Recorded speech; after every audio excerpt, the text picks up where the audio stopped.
Caitlin Clark absolutely dismantled Angel Reese once again and improved her head-to-head record against Reese to 5-1 in the WNBA. 5 wins and only 1 loss. After the June 4th matchup, Reese's double-double doesn't look nearly as impressive when you take a closer look at the numbers. She finished with 11 points on 4 of 9 shooting, committed a game-high 4 turnovers, and was outplayed by Clark, who was reportedly feeling sick at halftime yet still delivered 17 points, 8 assists, and 7 rebounds. The Indiana Fever didn't just beat the Atlanta Dream, they held them to a season-low offensive performance, and Clark led the way while much of the sports world had already started writing off her season. Are you Team Clark or Team Reese? Let everyone know in the comments. Before a single tip-off on June 4th, the narrative had already been created by people outside the locker room, and it wasn't a positive one. The Fever had dropped back-to-back games, first to the Golden State Valkyries and then to the Portland Fire. That second loss generated significant attention because a brief sideline interaction between Clark and head coach Stephanie White was clipped, posted online, and shared thousands of times. Suddenly, everyone had an opinion about what it supposedly revealed about the team. Media coverage quickly turned negative. Commentators speculated about tension between Clark and White, questioned Clark's body language, and suggested her competitive intensity was becoming a problem instead of an asset. Some outlets even pointed to a nationally televised Fever game that drew only 1.3 million viewers and began pushing the idea that fans might lose interest if Indiana continued playing what was described as slow, boring basketball. As a result, the losses were piling up, viewership numbers became talking points, and the Clark-White interaction was being analyzed as if it were evidence in a major investigation. When Clark was asked about all the outside noise, she responded with remarkable calm. She explained that many people had reached out asking how she was doing, but she insisted she felt great. She emphasized self-reflection, accountability, and improvement rather than focusing on criticism. Her response gave critics very little to work with. She wasn't feeding the drama, and it was obvious that disappointed those who wanted to see her unraveling under pressure. Inside the Fever organization, there was no panic either. Players and coaches continued talking about unity, defense, and growth. Clark later described the challenging week as a test of character for the entire team rather than some personal crisis she needed to overcome.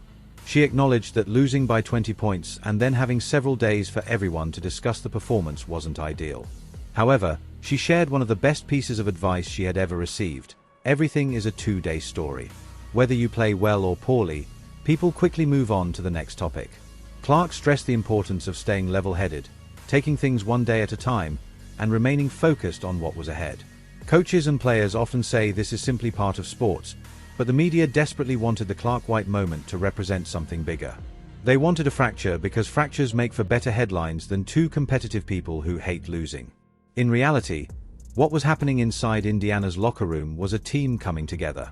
According to Clark, the group leaned on one another after the Portland loss and used the difficult week as motivation heading into June 4th. Then there was Atlanta. The Dream entered the game with one of the league's best records and plenty of confidence. At the same time, the Clark vs. Reese storyline had already been fully loaded as the headline attraction, with media outlets prepared to write whichever version of the rivalry narrative the game happened to support. Indiana entered the contest at 4-4, carrying 2 consecutive losses, a week of negative press, questions about team chemistry, and an opponent that had every reason to believe it could win. Clark made it clear she wasn't paying attention to most of the outside commentary. She said she understood people would always have opinions, but the voices that mattered were her teammates, coaches, front office, family, and close friends. During the week she spent time with friends, played games like Catan and Scrabble, watched the NBA Finals, studied film, and focused on preparing for the next challenge. She wasn't running a public relations campaign. She was preparing to play basketball. When the game finally arrived, the difference between media narratives and actual basketball became obvious. Atlanta entered as one of the league's top teams. Indiana entered angry, motivated, and focused. Once the ball went up, only one of those factors mattered. Angel Reese finished with 11 points and 10 rebounds. On the surface, a double-double sounds solid. But the complete stat line tells a different story. She shot just 4 for 9 from the field, committed 4 turnovers, and was part of an offense that produced its lowest scoring output of the season. Rather than carrying Atlanta, Reese struggled along with the rest of the team. The turnover numbers were particularly revealing. Her 4 turnovers led all players in the game. In a matchup where Indiana's defense was already suffocating Atlanta's offense, every giveaway handed the Fever extra opportunities. Turnovers don't simply disappear from the stat sheet, they shift momentum, end possessions, and prevent scoring runs from ever developing. Indiana's defensive game plan specifically targeted Atlanta's interior attack, and it worked exactly as intended. The Fever took away easy looks around the basket and forced Atlanta into uncomfortable offensive situations. That environment exposed the weaknesses in Reese's offensive game. She thrives when she receives clean touches and has room to operate. Indiana eliminated both. Whenever Reese attempted to establish herself inside, Indiana responded with physical defense and constant pressure. Myisha Hines-Allen played a major role in that effort. She brought toughness, energy, and physicality to every possession. One observer described it bluntly, saying Hines-Allen was bullying Reese throughout the game. Reese, who is often the more physical player against opponents, found herself on the receiving end of that treatment. Hines-Allen collected 7 rebounds and 2 steals in only 16 minutes of action, making life difficult for Reese whenever they shared the floor. That context matters because it helps explain why Reese's shooting numbers and overall impact fell short despite the double-double. Even the rebounding total requires additional context. Atlanta shot only 34.8% from the field, meaning there were plenty of missed shots available to rebound. The extra opportunities naturally inflated rebounding numbers for players around the basket. Reese wasn't dominating because she imposed her will on the game. Many of those rebounds came simply because Atlanta kept missing shots. When you combine the inefficient shooting, the turnovers, and the team's season-low offensive output, the double-double becomes much less impressive. It looks acceptable on paper, but the full game tells a very different story. The media loves framing Clark and Reese as rivals, but rivalries require both players performing at comparable levels during the same game. On June 4th, that wasn't what happened. Clark controlled nearly every aspect of the contest.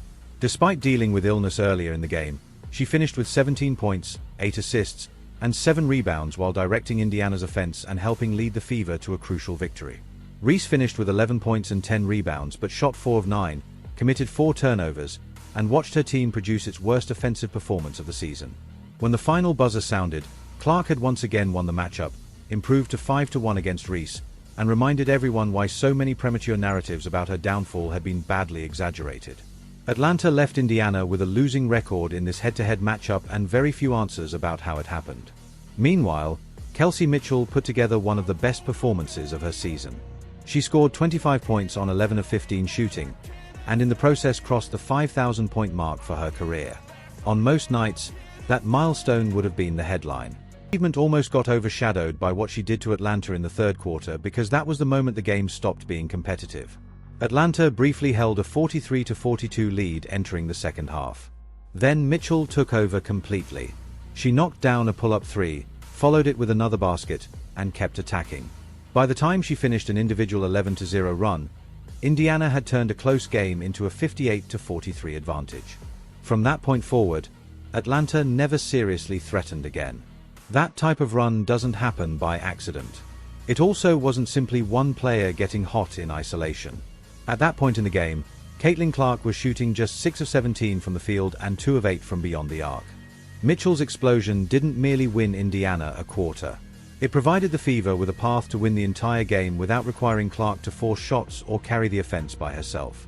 That's what strong teams do. Clark never abandoned the game plan. She didn't start launching difficult shots trying to rescue Indiana on her own.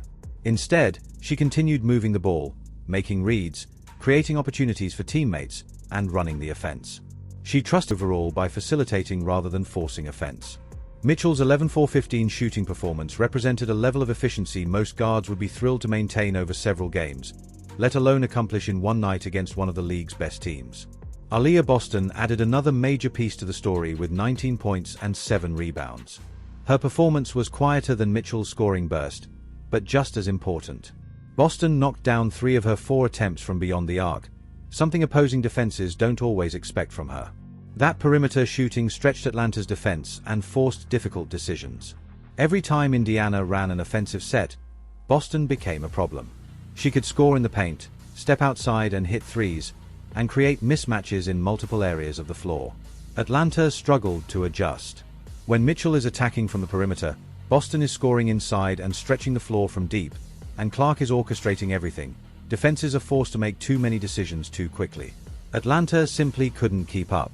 Another player whose impact went beyond the box score was Myisha Hines-Allen. She wasn't putting up eye-popping statistics, but her screening and physical play dramatically improved Indiana's offensive flow. Her screens helped free Clark from constant contact, allowing her to get to preferred spots on the floor and make clean reads without battling through defenders every possession. That type of contribution rarely appears in a box score, but it becomes obvious when watching how smoothly an offense operates. Boston and Mitchell combined for 44 points against the second-best team in the league on a night when Clark struggled with her shooting. Indiana still won comfortably. That sends a clear message. Opponents can't simply limit Clark's scoring and expect Indiana's offense to collapse. What makes Clark's performance even more impressive is what happened at halftime. She revealed after the game that she became physically ill during the break.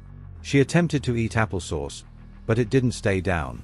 As she explained afterward, everything else in her stomach came up as well. After regrouping, she returned to the court for the second half against one of the league's top teams and still finished with 17 points, 8 assists, and 7 rebounds. The near triple-double is easy to focus on, but Clark herself described it as one of the best floor games she had played in a long time.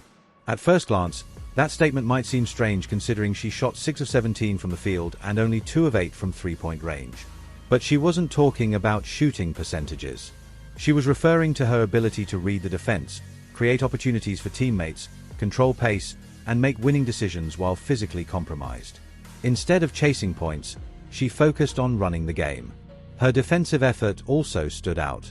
After hearing criticism about that area of her game during the previous week, Clark spent time reviewing defensive film with assistant coach Brianne January. Together they identified ways she could improve and conserve energy while remaining effective. The results were visible immediately. Clark played aggressive defense, pressured ball handlers, and competed in one-on-one situations. She helped Indiana execute its defensive game plan while putting teammates in positions to succeed offensively. At various points, she defended Rhyne Howard effectively and contributed to the pressure that helped hold Atlanta to its lowest scoring output of the season. Head coach Stephanie White even noted after the game that Clark looked exhausted because of how hard she was working on both ends of the floor. That observation actually highlighted what made the performance special. Even after getting sick at halftime, Clark discovered she could still control the game through decision-making, movement, passing, and defense. Her shooting touch wasn't at its best, but every other aspect of her game remained impactful. That influence showed up in 8 assists. Her comments reflected the team's mindset. She described the victory as a great response from both herself and the entire roster. She emphasized the group's character, resilience, and willingness to stay connected despite adversity.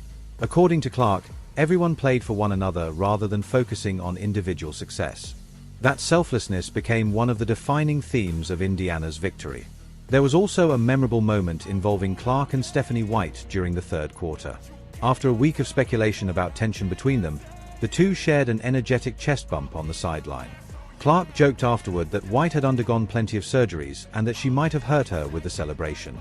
More importantly, she made it clear how much she enjoys playing for a passionate coach. She said White's energy fires her up and that she wouldn't want it any other way.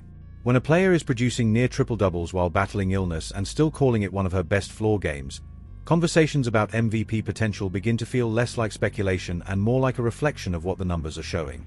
The Fever entered June 4th with a 4-4 record, 2 consecutive losses, negative headlines, and a point guard who got sick at halftime.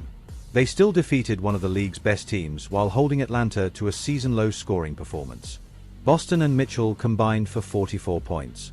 Clark controlled the game despite shooting struggles. The defense dominated. None of that happens by accident.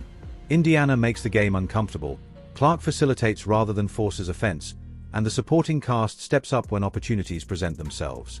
This matchup may have been the clearest example of that formula. It happened against a 6-2 team at a moment when many people believed the Fever were falling apart. The timing mattered too because the game opened Commissioner Cup play, the same tournament Indiana won the previous season. The Fever needed a reset and found one immediately. The victory improved Indiana to 5-4, ended the losing streak, and reminded everyone why this roster remains one of the most intriguing teams in the league. The version of Indiana that defended Atlanta is capable of competing with anyone. Clark distributes and controls pace. Mitchell can erupt for 25 points on elite efficiency. Boston scores inside and stretches defenses with perimeter shooting. Hines Allen provides toughness and physicality off the bench. Take away one element and another appears. Atlanta attempted to limit Clark's scoring impact, only to watch Boston and Mitchell combine for 44 points. Clark wants MVP consideration. The Fever want a championship. And this roster no longer looks like a project that needs years of development. Boston is already a difficult matchup for nearly every opponent. Mitchell has surpassed 5,000 career points while continuing to produce at a high level. Hines Allen brings physicality every time she steps onto the floor. Clark is recording near triple-doubles while battling illness and controlling games in multiple ways. The pieces are already in place. June 4th showed exactly what Indiana looks like when all of those pieces come together at the same time. Are you Team Clark or Team Reese? Let us know in the comments below. And don't forget to like, subscribe, and turn on notifications for more basketball coverage.